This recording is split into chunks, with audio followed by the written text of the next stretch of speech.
اسلام کی مثال مکان کی طرح ہے۔ کچھ لوگ مکان کے اندر ہیں اور کچھ لوگ مکان کے باہر ہیں۔ جو ہلکا بگوش اسلام ہو جاتے ہیں، دائرہ اسلام میں داخل ہو جاتے ہیں، پکے مومن بن جاتے ہیں، گویا وہ مکان کے اندر ہیں۔ اور جو منافق ہیں وہ صرف مکان کا سہارا لیتے ہیں، وہ مکان کے باہر ہوتے ہیں۔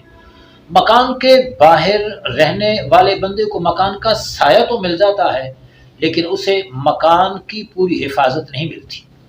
مکان کے اندر آنے والا چھت کا سایہ بھی پاتا ہے، دیواروں سے بھی فائدہ اٹھاتا ہے، فرش سے بھی فائدہ اٹھاتا ہے، سردی گرمی سے چور سے بھی اپنے آپ کو محفوظ رکھ لیتا ہے۔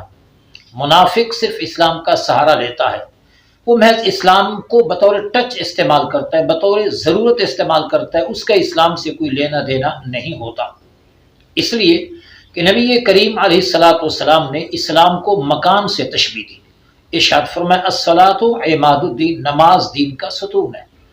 تو جب نماز کو ستون قرار دیا تو پھر اسلام لا محالہ اس کی مثال عمارت کی ہوگی۔ ارشاد ربانی ہے ادخلوا فی السلم کافہ، ایمان والو اسلام میں پورے پورے داخل ہو جاؤ۔